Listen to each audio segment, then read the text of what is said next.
People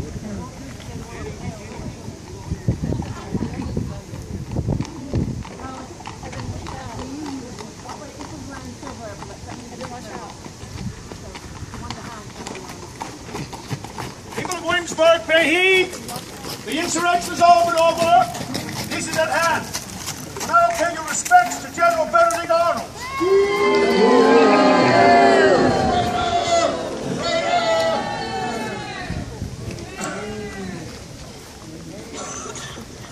Well, fellow countrymen. You're not my fellow countrymen. Countrymen of British Virginia, I recognize you, sir. You've been peaceful your whole life. We have come to this city in peace to bring you peace. And you will be pleased to know that the rebel insurrection is all but ended.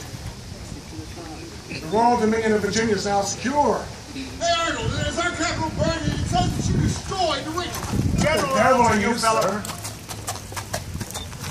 Drinking? Oh.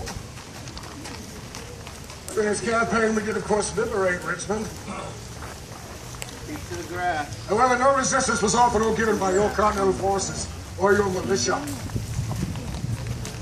Your brave governor, Thomas Jefferson, paid a man, yes? Yes, sir. He fled across the James River without even so much as a call to arms. He abandoned each and every one of you.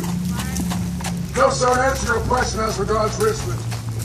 We burned only warehouses containing goods and munitions belonging to insurgents. Arnold, you're a traitor. You and the others are no doubt unaware of the true condition of the war, which is understandable considering that your capital moved to Richmond from here in April of last year. But if you and the others will be civil, General Arnold will address you regarding that. Well, good people, my message is plain and it is sincere. Now, I'm afeared, however, that perhaps my honesty may sting some of you. I can assure you, however, that outcome is furthest from my intent. To find out, you will have the truth from me. You see, you were all misled. Misled as I was. Your Continental Army is a shambles on the verge of mutiny. Around 100 men every month desert from your Continental Army to join British lines. Do not denigrate those noble sons, General Arnold. I'm not denigrating no one. I'm one who honors the American soldier most. I fought and bled alongside him. Outside the walls of Quebec, Lake Champlain, Saratoga. But that same American soldier understands this lie of independence that he's been fed on. Aside from that, the Continental Army is in such a degraded state that it cannot keep to the field with British troops. My God, there are men serving in the Continental Army as old as 60. Some boys as young as 14. Well, your own general has been winning. Now labels his own man as food for worms. Now, the Continental Army, despite the noble, although misguided efforts of some men and former friends such as Generals Washington, General Lincoln, General Knox, well, despite their very best efforts, your Continental Army is little more than a fable, a farce. General Arnold, sir, if I may, it seems, sir, that you would try to gain our trust. Yet all you do is insult us. I insult no one. I strain my patience not to insult you, shopkeeper. Let's discuss the insult for a moment, yes? Stay on the grass. Your General Lincoln's fully aware of it.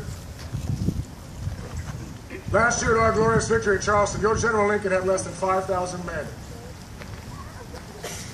And yet he was sacrificed. He was sacrificed under 10,000 British troops. Now this siege lasted for months. Yet no support was offered or given him, and his army gained nothing. In fact, sir, your entire Virginia Continental Line was captured there. Some of you may ask how. How is this allowed to happen? Because General Lincoln was betrayed by your rebel government. Traitor. You want me to be a traitor, madam? Yes. I'll answer your accusation with no truth. Are you all familiar with Valley Forge? He's a traitor. True showing. Your leaders at Valley Forge. Back in '77, during the misery of Valley Forge, your noble Congress decided to hold a sumptuous banquet to close out the year. I don't see anything. Feast fit for a king. Something that will make the world stop and stare. Change your side. And what was it they gave your boys? Anyone behind you. You see, on this occasion, your noble congressmen, never mind for the suffering of its army, the suffering of your boys, they opened up their compassionate hearts to give each and every man a half a cup of rice and a tablespoon of vinegar. Who is your traitor? It is Congress. These men who sit fat and warm and well-fed, sipping wine by the fireside, while they send your boys to starve and fight. Then they reward them with a handful of rice and a spoonful of vinegar. The definition of a traitor is easy to change your side. Sometimes, sir, in a man's life, he may go down one road. Now, would you call it folly, sir, if that man recognizes he's taking the wrong road and he turns back to find his way home? You're taking the wrong road this time. You did not answer my question, sir. The simple fact of the matter is, good people, despite what anyone says or does, we have all been misled. If I may, General.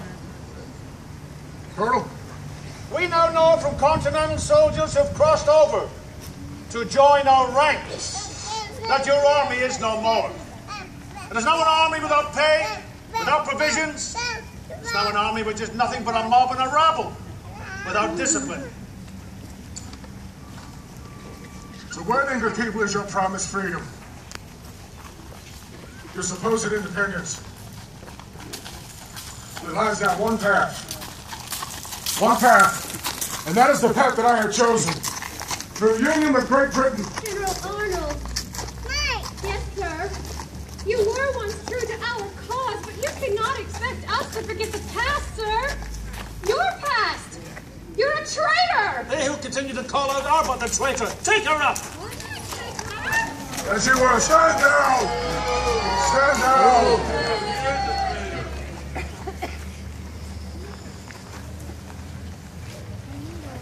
Well, gentlemen, I'll make no martyr of this woman, this good lady.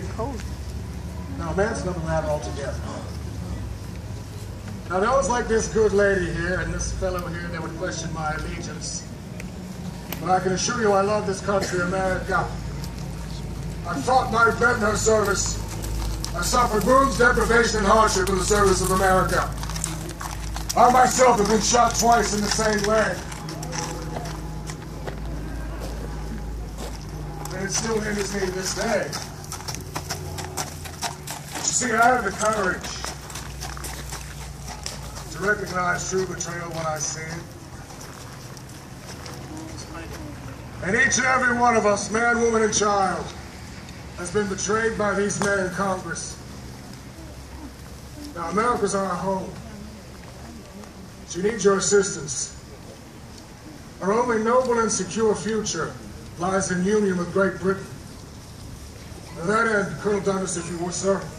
Beheads, Lord North and the Parliament, upon instructions from the King, assure that all of the demands made by the first Congress of the United States will be met and honored. There will be no legislation or taxation upon these colonies from Parliament.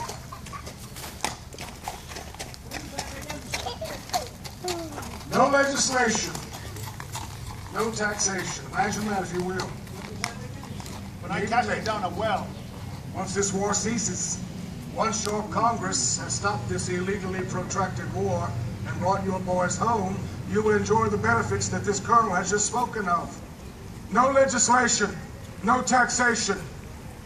Everything that we all set out to find, the king has granted.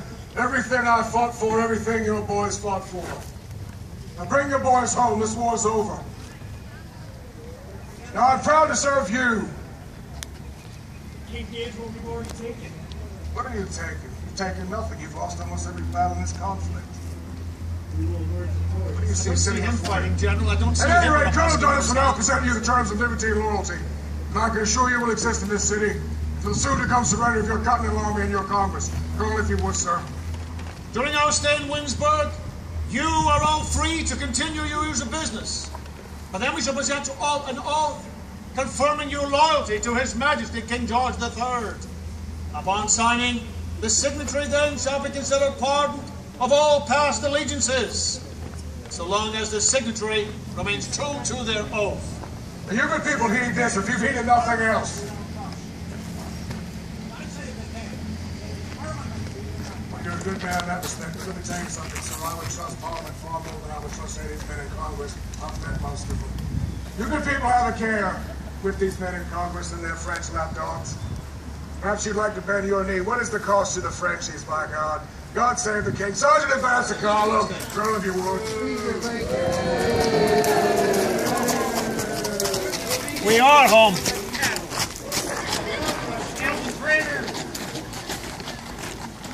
How dare you speak of your wife that way?